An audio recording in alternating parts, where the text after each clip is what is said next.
Dominan. Influence. Pak Rikri? Compliance. Stabil ya. Dominan, Pak. Dominan. Cermat. Budiana cermat. Yes, intim. Kayak dominan.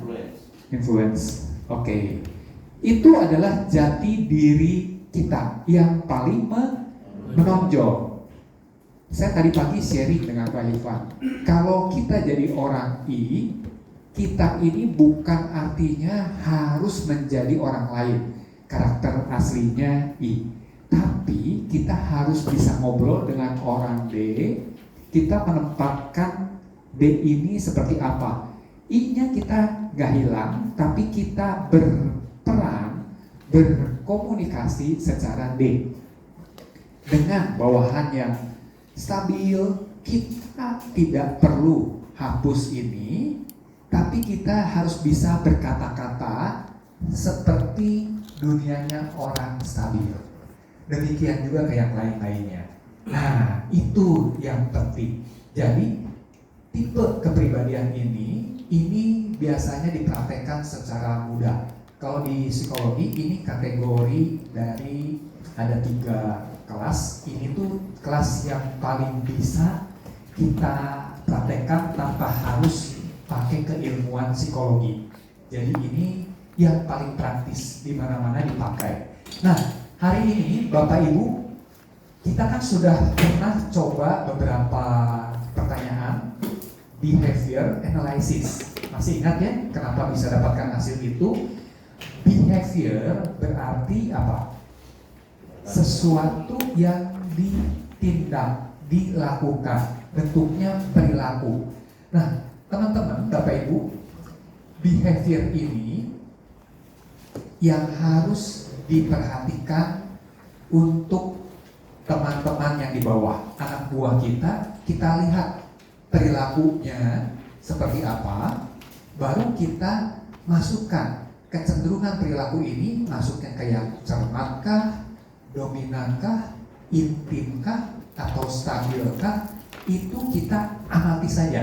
Jadi tidak perlu pakai kertas yang kemarin. Nah, lebih sulit kalau pakai kertas. Satu, keterbatasan waktu. Kedua, kesalahan persepsi dari anak buah kita. Apalagi punten yang pendidikannya tidak sampai diploma, cuma SMP, SMA, itu biasanya banyak salah scoring dari memahami kalimat yang mereka sendiri bingung. Jadinya malah salah deteksi.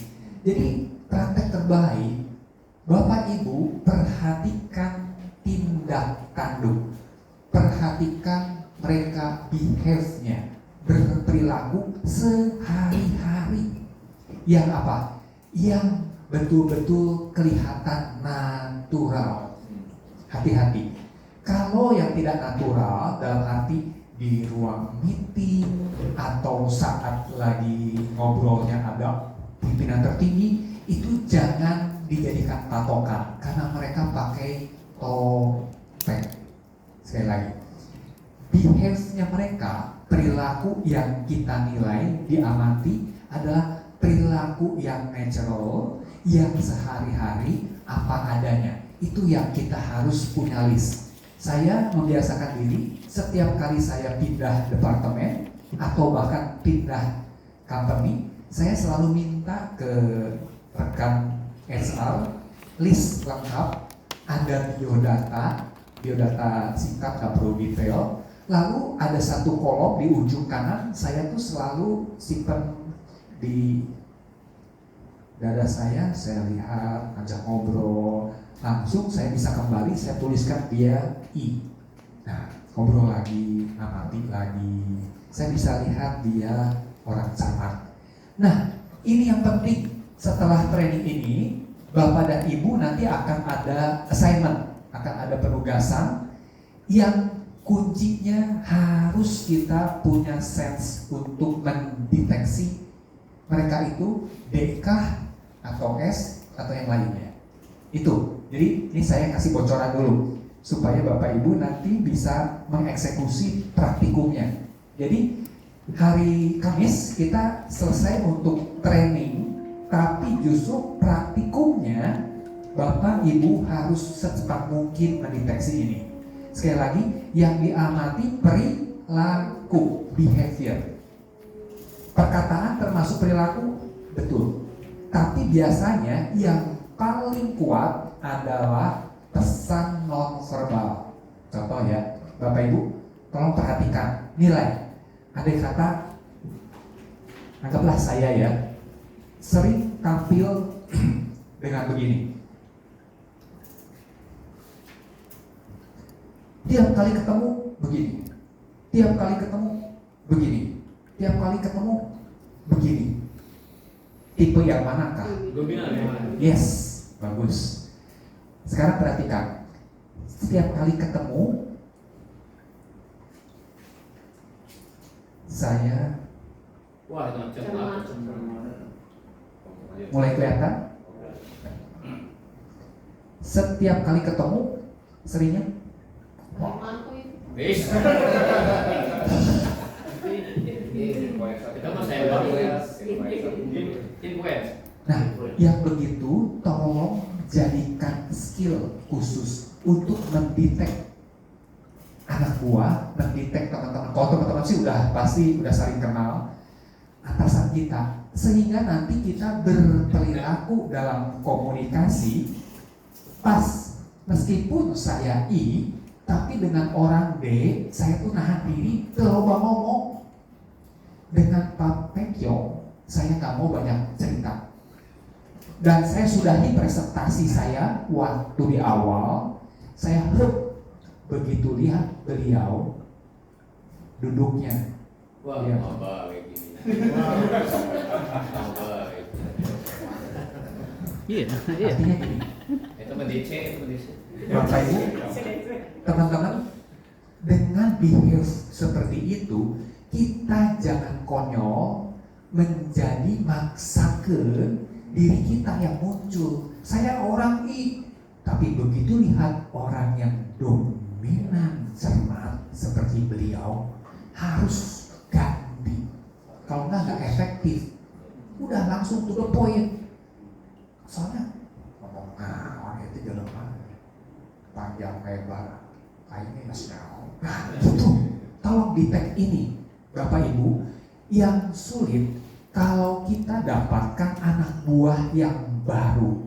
Anak buah yang baru ini dideteksi oleh psikotes, oleh wawancara, orang bagus, punya potensi, kompetensinya oke, anaknya soleh. Wah, sebutkan yang bagus-bagus. Begitu dia masuk ke tim kita salah mendetek dengan komunikasi yang keliru, lenyap sejak awal. Potensi gak akan muncul. Karena apa? Dia ngerasa gak ada di komunitas yang sesuai dengan dia. Intinya agak sulit sebagai kita pimpinan. Kalau kita lihat ada bibit unggul, kita harus taruh di pot yang pas, yang subur, medianya penuh nutrisi sesuai dengan karakter dia. Memang kita effort, yes. Tapi kalau kita ke depan mau bangun tim, kita harus ikhtiar sedikit untuk mengkondisikan potensi ini supaya minimal dia muncul. Itu teman-teman PR terbesar di tekstil. Kita selalu nggak pernah punya Kopassus di bawah kita. Jadi capek bolak-balik kita mau cari orang baru, sulit. Sekarang ini sulit loh Pak. Kita punya orang lama juga kan, lama-lama juga sudah mulai uzur, banyak lupa, banyak capek, dari cangkeng lah. Itu tuh hukum alam Bapak Ibu. Nah berikutnya, tim kita akan bagus kalau kita bisa memberikan tempat untuk dia grow. Makanya tolong Bapak Ibu perhatikan bicara growth mindset, tolong buka. Kita review ya Bapak Ibu ya, di halaman yes, yang di atas. Nah Bapak Ibu, pagi ini kita isi, tolong nomor 1 di kertas kerja yang besar, diisi oleh Bapak dan Ibu dengan berpatokan di halaman 5 ini. Jadi kertas kerja, namanya nama bapak, nama ibu, ada nomor 1 strengths. Nah, bapak ibu tolong lihat di growth mindset yang ini, temukan satu kekuatan bapak dan ibu, pilih, tinggal di copy paste saja yang mana yang jadi kekuatan dari bapak dan ibu. Ya, tinggal dipilih yang di atas. Apakah kita biasa menerima tantangan, berjuang melewati rintangan, belajar dari kritik? Kalau itu